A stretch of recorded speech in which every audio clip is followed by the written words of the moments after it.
This show is sponsored by Realtor Cynthia Bear, Putting Down Roots. Visit your in-town real estate specialist in Atlanta at cynthiabaer.com. And Wonder Shop, a co-working community and after-hours who knows what in Candler Park. Check us out at wondershopatl.com. You are now tuned in to the Good Gracious Show.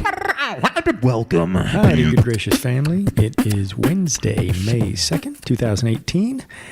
And I'm Boyd Baker, sharing a podcast 105 episode for you today from the wonderful South. Here in Atlanta, it's going to be about 85 today. It's beautiful. It's what I call pre-summer. It's where you wake up in the morning and it's like 50s or 60s. It's really great to be out walking the dog or going for a run. And then by the afternoon, you're like, whew, it is hot. Start baking you a little bit. But it's a glorious time, no doubt, because the pollen's mostly moved on and you can just feel summer coming. And definitely the days are ticking before, school's out and family trips and all that other chaos. And I'm still trying to recover from my own chaos, which was last Saturday night when we had the live show, Good Gracious 11 at Switchyard's Downtown Club. And it was really great. Had some amazing performances from everybody, always is. I mean, Andrea Colburn and Mud Mosley bringing their outlaw country, playing a few songs and telling us about what they do. And then Jason Collier, amazing horn player, sideman, composer, doing his soulful originals. And then Minton Sparks, who just blew the room away with her. It's kind of a spoken word musicality. It's really storytelling with a beat. It was great. And then guys from Village Theater came down and they made the room hurt.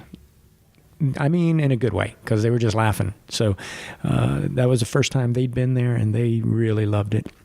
And Black Cat Tips, I mean, if you ever get a chance to hear Kyle, that guy is a storyteller extraordinaire in his own way. And a super cool painter, muralist, and just all around good guy. So anyway, the show went great. Had a good crowd, and the cops weren't called. Nobody got hurt. And then the end of the night, as we're cleaning up, breaking down, kind of riding that high from a good show, I go out and there's a couple boots on the van, which of course we loaded all the equipment into and everything else. And even worse, there were a couple of boots on Leah's van. And she had just talked about her amazing nonprofit called Just Bakery. And I felt horrible that she got booted and doubly horrible that I got booted because we couldn't load everything up and get out of there. But, the whole thing was words matter, and that's the case. The fine print on the parking lot machine said, put it on your dashboard. And I didn't do it. But it worked out, lesson learned. And so, for this episode, I've got a musical artist who goes by the moniker Besides Daniel, Danny Brewer. Super talented. His new album is beautiful. I think everybody needs to listen to this. It's called Teeming, and it's really terrific. And actually, if you get a chance, he's at Eddie's Attic tomorrow night, Thursday, the 3rd. He'll be playing Eddie's Attic. I'm sure it'll be a great show. And he's really starting to get this new CD out there. I think he's only got a single out, but I've heard it, and I am dumbstruck. So check him out. And also the Atlanta Rescue Dog Cafe, Michael. Also, the Atlanta Rescue Dog Cafe's Aaron Fisher came by and told me about the work that he's doing to try to help educate folks great about ways to educate your kids as well as you personally, how to deal with animal welfare, as well as hoping to get ahead of the curve on our overpopulation in the pet realm. He's got some really interesting ideas, and he's got some great programs, and he's really just getting out into the community and building a network of people and groups who hopefully will help make the world a better place. So that's all I got to say. Enjoy.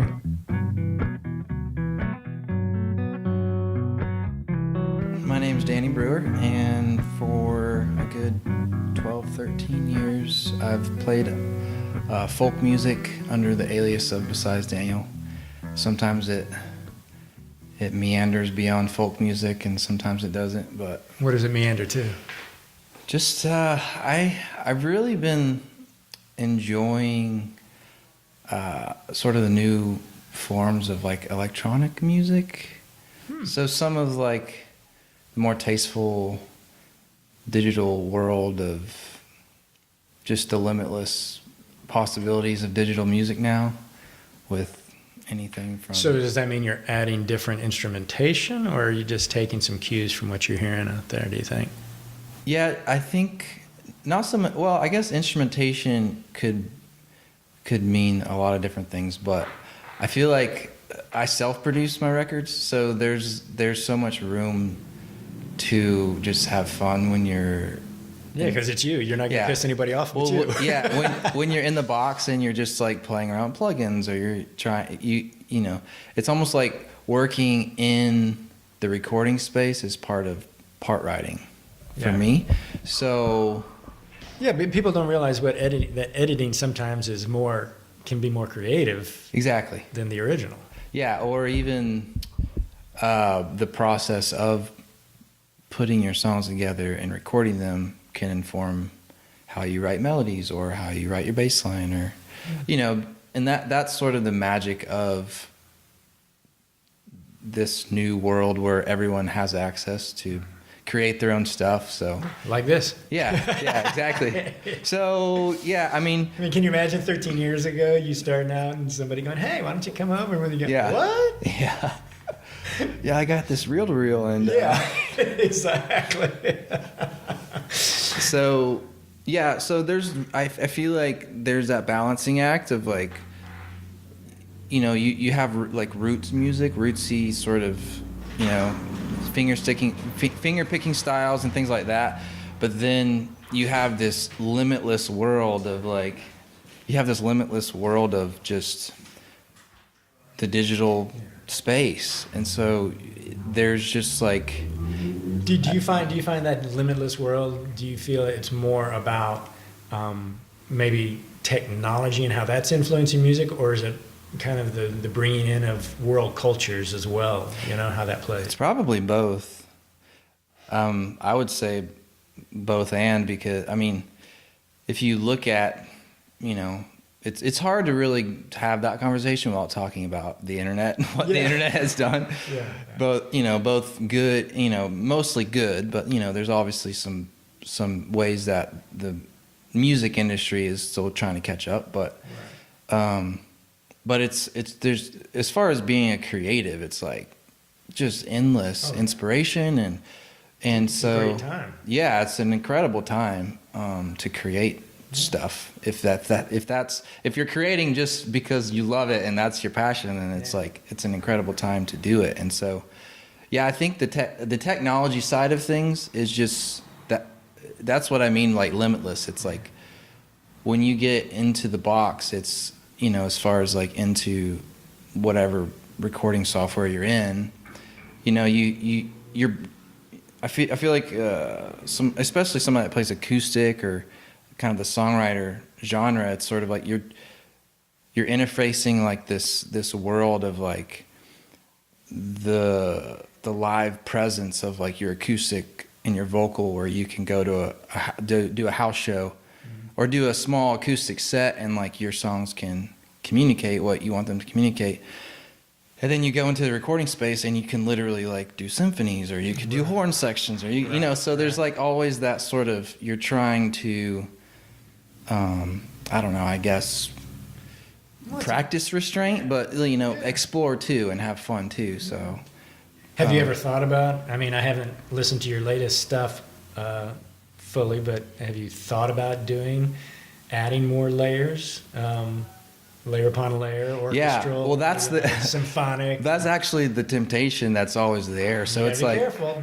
Buddy Holly did really well with it. So. I mean, there's sort of like that's sort of a balancing act. You know, it's like you could, being that there are so many options, and you know, in a digital space there are just so many things you could do that sometimes it's almost like you're overcooking the soup. So there's that argument, like, you know, learning to practice restraint or to self-edit or to self-critique. And that's why a lot of people get a producer, somebody else, so they can get a different perspective. Right. You live so long with the work. Getting out of your own head and having somody. That's got to be a little hard, though, isn't it? Oh. I mean, I know you love. I got a feeling you really enjoy being in control of the whole process. Yeah, that is something that I wish I had more of a budget for. is to find another personality. Actually, on the record I released in 2013, This Marvelous Grief was the name of the record, and I had an incredible guy helping me engineer and produce it, and we co-produced it, and he would throw out ideas, I would throw out ideas, and he was an amazing engineer. His name was Stephen Lee Tracy, and he's since moved to Portland, Oregon. So he's on the other side of the country now. So that's a tough one. But Even though you could send stuff. Yeah, I mean, that's true. Yeah, that's a good thing. We're back around to technology. So exactly. But yeah, I mean, working with him was amazing. On this record I'm releasing right now, the name of it's called Teeming, and I self-produced it. And I've produced records for other artists quite a bit over the years, and so I've lived in and out of that space of putting on that hat of like, all right, let's produce a record now. So I think, you know, it's challenging to sort of move into different headspaces of like, okay, I'm writing now, and now I'm editing, and now I'm pre-production, and now I'm in production, and now I'm in, you know. So. Right. So what's your process been for Teeming? How long has that been cooking? That's been cooking for some time, but it's been 2013 since the record before this, and I released a 3-song EP in 2017. And so the songs, actually the writing process was probably most of 2017, was me writing and just fleshing out ideas. So like for every song that I produce and actually release and put on a record, there's probably 2 or 3 or 4 that are just sort of bouncing around, or I have some parts for and I never finish or whatever. So there's always like a body of work that I'm always pulling from and adding to, and sort of. It's kind of neat though, because you get to go back sometimes when you go through and you go, oh yeah, I forgot. I kind of dug that. Well, that's when it's when your forgetfulness helps you. Yeah. It's like it makes you happy. Right. It's like that's the objectivity that you can have on yourself, is like, the more forgetful you are, actually, the more objective you can be, because there are times where I will record something or an idea, and then I'll intentionally like put it on the shelf for a week or two because I don't want to have it in my brain. So that way when I go back and listen to it, I'm like, oh, like, that's horrible. Exactly. Or like, that's, you know, that's really interesting, or like, you know. And so there's always kind of a body of work that I'm. So what's the timetable for Teeming, and when you do this, when you said, okay, I'm going to do another album, do you work in like concepts or, you know, moods? I mean, how do you do it? Do you go, okay, I'm going to have a story that I'm going to tell, you know, like it used to be, or is it kind of like, you know, it's just time to throw some things together and then put a neat name on it? I think it's sort of something that happens unintentionally, that I'm just writing out of a certain place in life, and so when I go to collect the songs, I kind of see themes kind of surfacing out of it. it's Did you not see a general theme to this one? the idea of teaming. The word is basically that With 2 E's. teaming. Yeah, 2 E's. Yeah, the just the idea that there's life in something, that there's something that's teeming with life. There's something that's teeming with activity or passion or something. So that's sort of what I'm very grateful to say has been my story the past few years. I feel very blessed to have just kind of not arrived, but I've been blessed to have a season of life that's been very dynamic and just full of life and full of really great experiences. And my daughter's turning 2 next month. Oh, it's the kids thing. Yeah. Okay, she's turning 2. Yeah. I'm starting to see. Yeah. There's some pieces coming together a Yeah. little bit here. Okay. So since releasing this Marvelous Congrats. Grief, thank you. Gotten married. We're living in the mountains now in North Georgia. Horrible place to live. Horrible. Do not go there, people. We want to leave it as pristine as we can. Yeah, it was seriously like we moved to the end of a gravel road at the end of a gravel road. So it's like you're hearing banjos and stuff. It's Right. way out there. But we've loved it. We lived there for 2 years, and we had our daughter Hannah, my wife Sarah, and I. So there's just been a lot of. I just feel like life has been teeming, bursting at the seams, and it's been dynamic and stretching and challenging, but it's just I life. was going to say, kids, man. That's a different ballgame. Oh, yeah. People who don't have them, I got. You have your. Oh, I got a 17 and a 14. So Oh wow. I've got it in spades. You got your hands full then. Yeah, but I look at people who are in, phases of life. And, Yeah. And I look at people in the season that you're in, and I'm like, oh, that was a sweet. You didn't sleep much. You're still trying to figure out how to stay alive. Yeah. But that reflective love was just overwhelmingly. Yeah. cool, so. Yeah, the sleep angle was a hard one. That was a hard lesson to learn. But Everybody does it. yeah, we were sleep deprived for a good 6 months straight. But that's actually when some of the songs came out, and some of the it's still like the struggle kind of cracks you open a little bit. Mm-hmm. So it's all good, and I'm trying to celebrate each season. She's going on 2, and my wife and we've been married for 3 years, and so.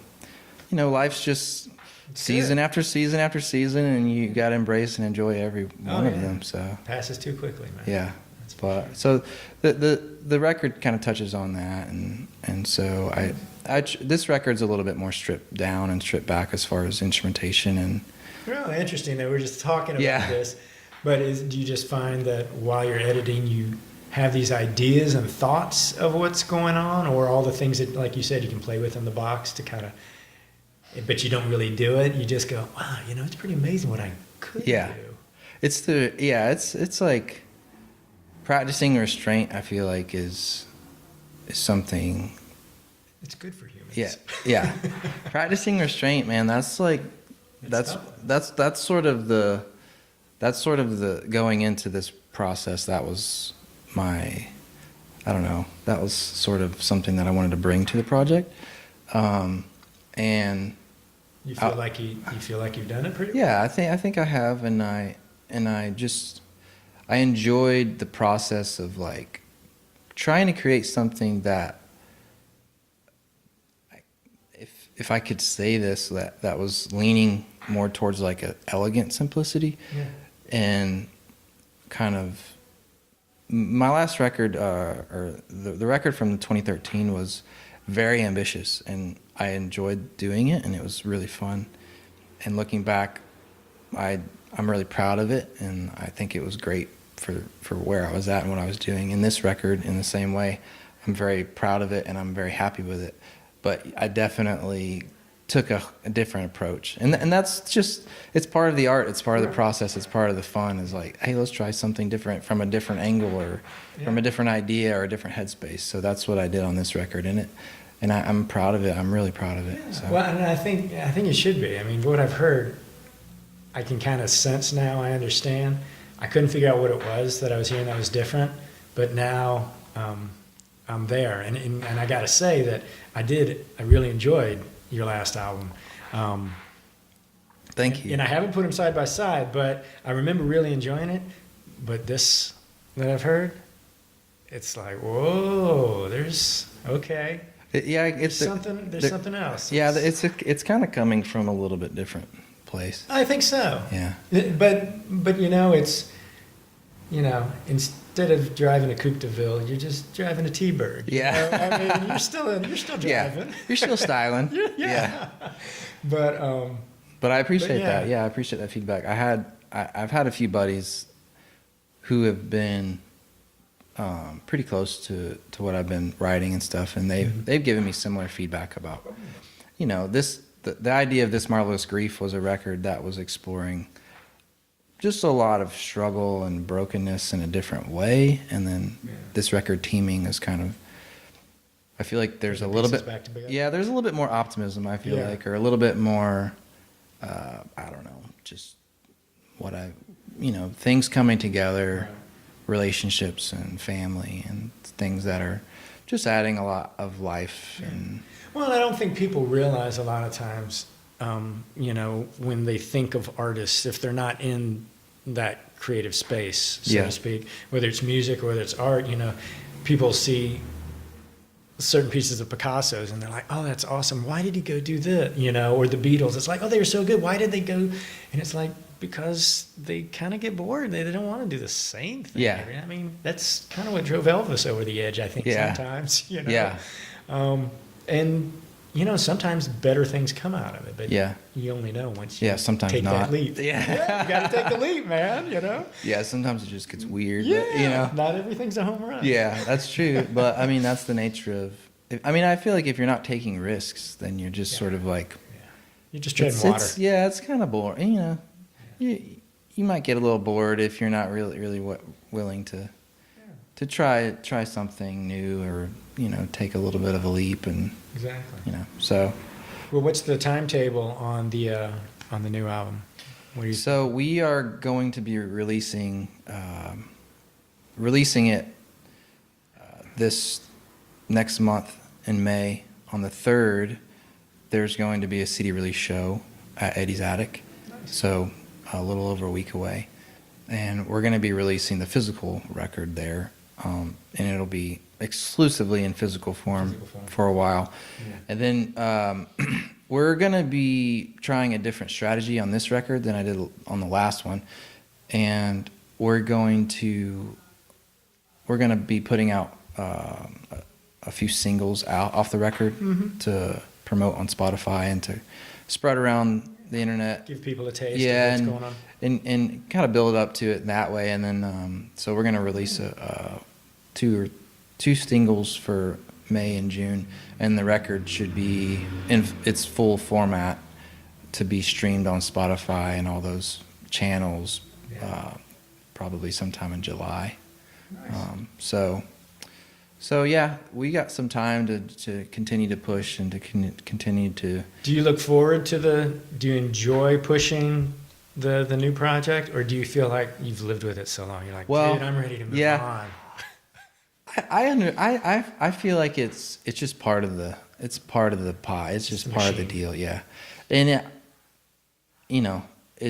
I've put so much effort into the nuts and bolts of creating something that I'm willing to be patient while the other pieces are brought into place, and the other parts of my team and the people that support me and work with me, they bring their talent and their ability to the table as well. So I'm all for bringing the teamwork together and putting our heads together. Or do you start working though already on other stuff? I mean, I'm guessing you're always writing or something. Yeah, I have some other stuff cooking, but I'm, it's like, I feel like there's kind of different aspects of the job, I guess, if you want to call it the job. But the idea of, like, for me, it's like you're writing, or you're, like, for me, it's like kind of distinct seasons where it's like, I know for a season that I'm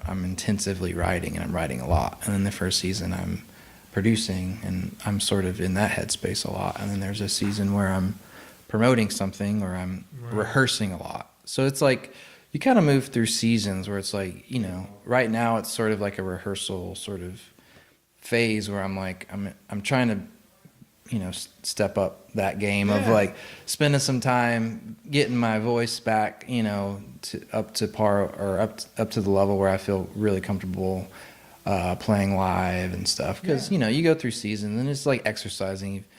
If you don't get out and jog every day, you're gonna get out there one day and you're gonna be like, oh man. Right. But it's the same with your voice. So you're performing. So, and you go through seasons. The winter, I'm not really gigging a whole lot. So I'm usually writing or recording or doing something. Nice. So right now I'm getting geared up for the release show and to do some gigging and some traveling, a little bit of traveling, not too much, but some traveling and playing out live. So cool. Well, if people want to check out your stuff, what's the best way for them to do that? Well, the good old Google works pretty good. Now, Besides Daniel is the artist name. Besides Daniel, and can I ask you why? The name? Yeah, that comes up a lot. I'm sure it does. It's a name that you know what? It's instead of putting yourself fully out there when you're starting, was it a little bit? Yeah, it was a moniker I chose probably a good 15 years ago, but it's just the idea of like just trying not to be too self-indulgent. Like there are people beside myself. Yeah. I guess that is the sort of the ethos behind it, but and it just sort of stuck, and so I've played under that name for a good 12, 13, 14, something like that. Yeah. So it's working. Yeah, so it's been a lot of fun, and so the release show that we're playing is next Thursday night, and I have an incredible lineup, and you're doing a full band. I'm gonna keep it pretty stripped down and simple, and kind of follow the idea of the record, and I'm gonna have one fella, Anthony Aparo. He's gonna be accompanying me. I like Anthony. And he's awesome. Yeah, he's a great dude. And then Michael Westbrook, he's gonna be opening the night with his solo stuff. And Michael and I were roommates for like 3 years, and then that was like 10 years ago. Yeah. But so we've been buddies for a while, and you know how you lose touch, and we have families now and stuff. So I'm excited to see his solo work on Thursday night, and next Thursday night, the 3rd. And so I'm pretty stoked about the show. Just go from there. Yeah. That's right. Well, thanks for coming in today, man. I awesome. Appreciate it. Yeah, thank you, Boyd, for having me. Yeah. The song's called Long Shot, and it's off the new record Teeming. It's the first track. So.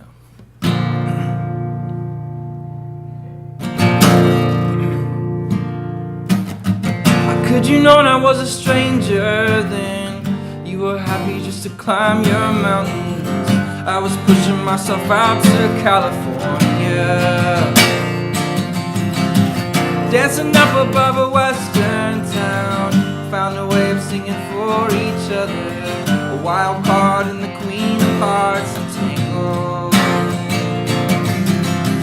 Get situated, Sarah, I'm coming for ya. A summer mountain drama. We were floating with the mystery, running with the wind. You shouted, I am your garden. So we spent the weekend in Jackson, and you made the pain a history. And the risk was mounting in the distance. We were placing our bets. I was a gambler with nothing left to offer. You had not risked at all yet.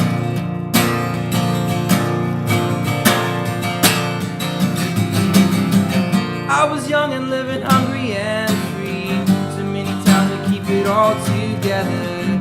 You flew out to meet at the Embarcadero. I was young and living hungry and all together. You flew out to meet at the Embarcadero. Get situated, Sarah, I'm coming for ya. A summer mountain drama. We were floating with the mystery, running with the wind. I am your garden. So we spent the weekend in Jackson. Yeah, you made the pain a history. And the risk was mounting in the distance. We were placing our bets. I was a traveler with nothing left to offer. You had not risked at all yet. So here's to you, betting on me. I'm cigarette smoke. You're the blossom returning. And there was gold in the sky. And we were going all in. Well, I am your long shot. And you are my showing. So here's to you for betting on me. I'm cigarette smoke. You're the blossom returning. And there was gold in the sky. And we were going all in. Well, I am your long shot. And you are my showing.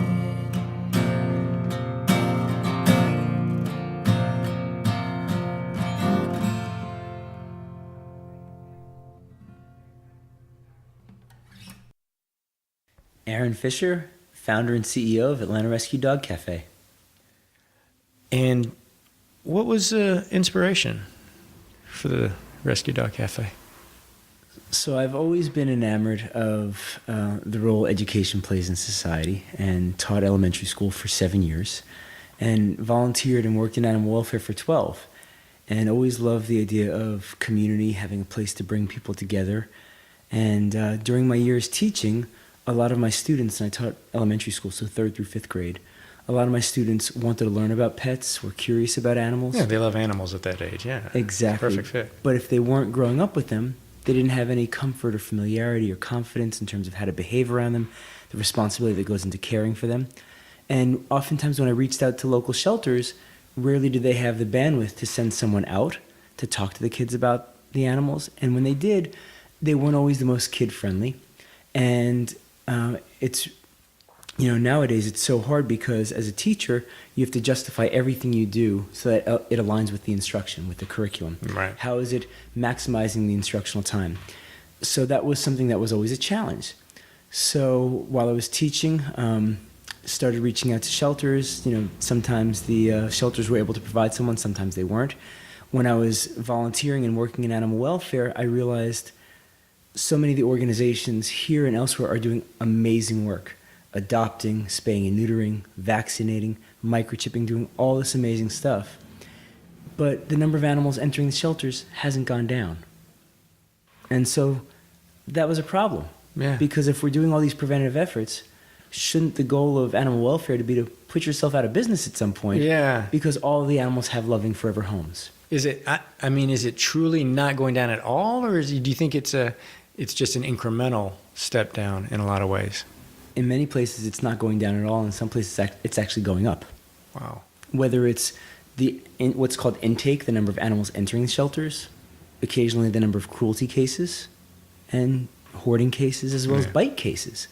As you probably know also, last year, unfortunately, a child was killed in Fulton County, another was severely maimed.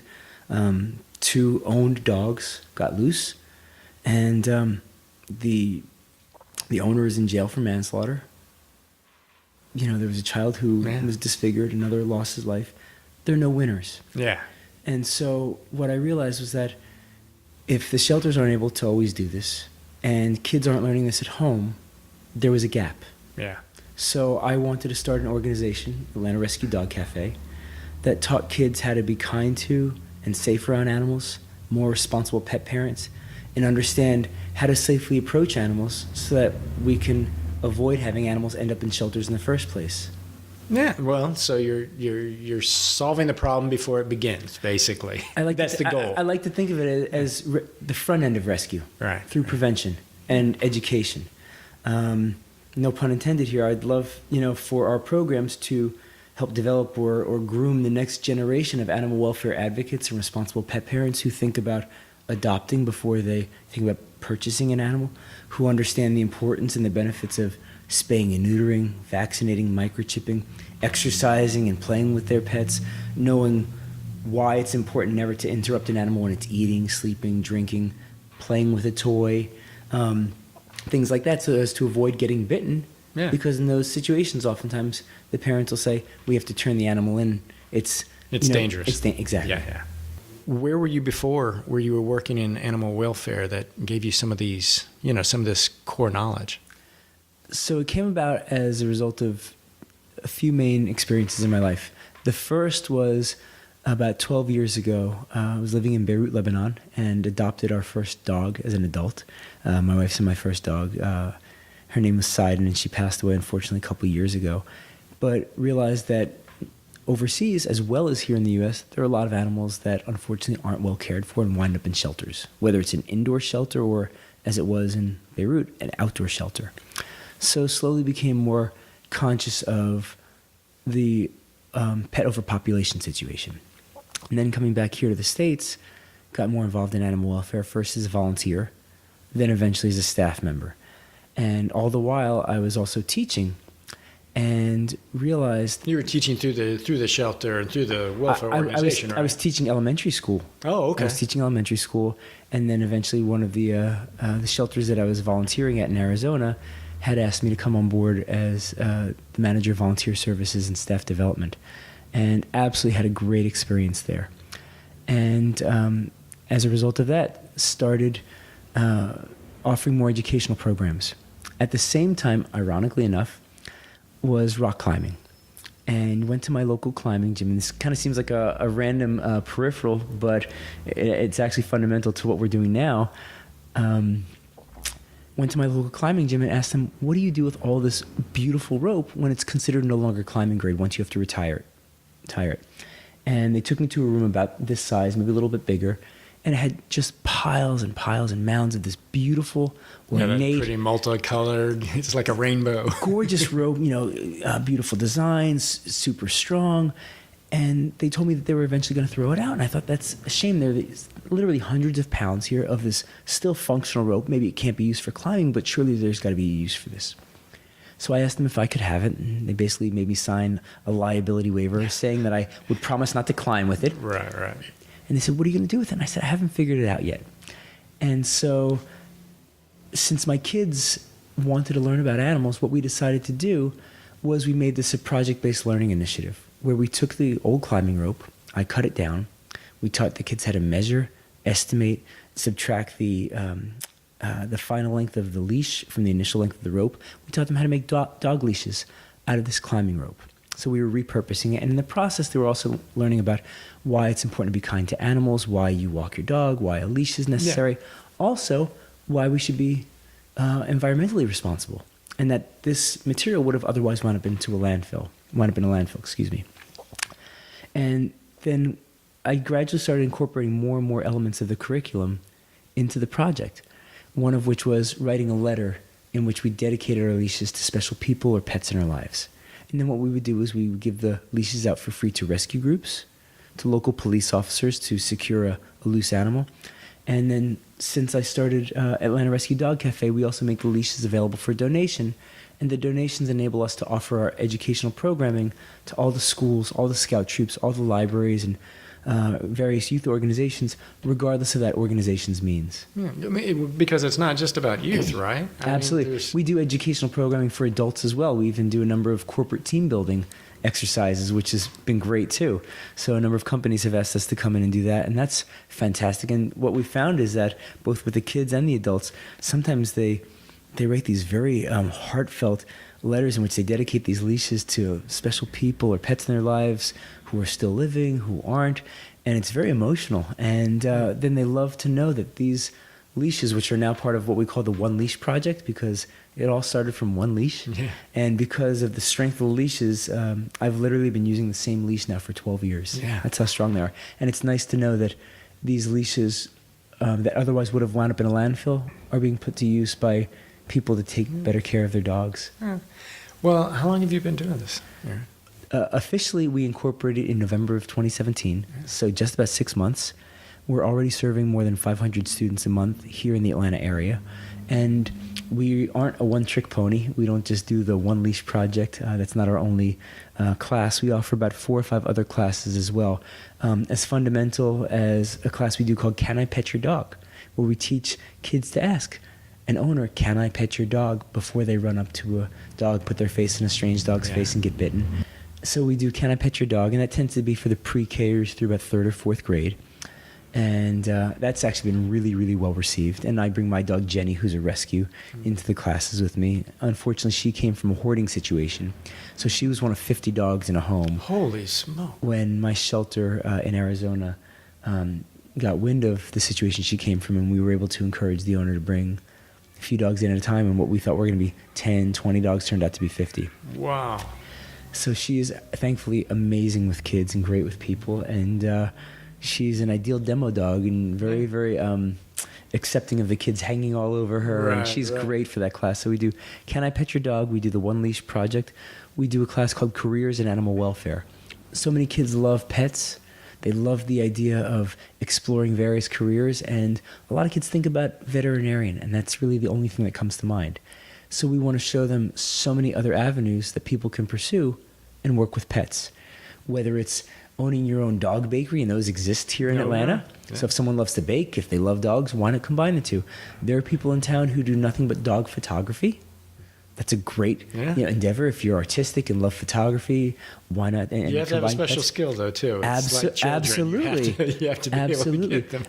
I have friends and former colleagues who literally are what are called event coordinators or event planners. So they would do this for local shelters and rescue organizations to put together events in creative ways to engage the community, raise money and awareness for the situation of shelter pets and homeless pets in society. So if someone loves to plan parties, is creative, loves to work with people, why not do that on behalf of an organization or cause that you really care about?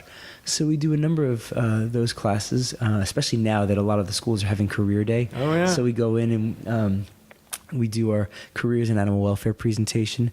We have a class called Humane Animal Practices and Bite Prevention, and then another class called Responsible Pet Care, which is all that goes into caring for a pet. And we're actually now in the process of developing 2 more classes. One is called So You Think You Want a Dog. Yeah. Yeah, that's the big one. Right? So You Think You Want a Dog. And then the other one is Humane Animal Practices Through Math. So getting kids to start thinking about, for example, why it's important to spay and neuter, because if an animal is not, how many offspring can that pet and that pet's litter or offspring eventually have, and what does that then mean for the homeless pet population, as well as something as simple, for example, as the length of a leash. So we can use that to teach radius, diameter, what it means to have an area of control around your pet. So just various ways of incorporating it into the curriculum, so it gives us a natural entree into the schools. And from my background teaching, I've been able to scale, or what's called scaffold, all the content so it's both grade and age level appropriate as well as cross-curricular. Yeah, that's awesome. So ultimately, what would be your goal? Like if you found a wonderful angel sitting on the corner? Still looking. The 3-year plan is to have a physical nonprofit cafe with a dedicated educational space, so it's a destination for families, for scout troops, for schools, where we can offer these classes as well as offer the classes out into the community. And then finally, a small senior dog sanctuary. So it would be 3 main things: nonprofit coffee shop. Love the idea of community. And right now we like to say we're a cafe in the virtual sense, because a cafe is a place where conversation happens. And what we're doing here in Atlanta is generating conversation about what we can do to better care for our animals, be more humane, a little kinder, a little more empathetic, because we know, all the research tells us, that those of us who are kinder to animals are all, in all likelihood, much kinder to other people as well. So, nonprofit coffee shop, educational space, and senior dog sanctuary. I want all the 3-legged, the one-eyed, the senior dogs that are otherwise in overrun shelters, are having difficulty getting adopted, and just give them a wonderful place to live out the rest of their lives. If they get adopted from Atlanta Rescue Dog Cafe, great. If not, they're going to have a great place where they're going to be spoiled rotten and doted on.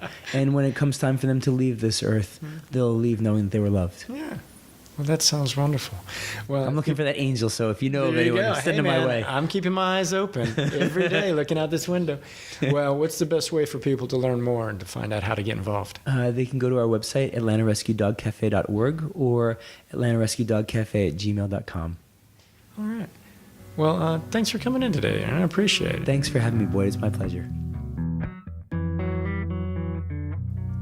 Well, that's it for another Good Gracious Show podcast.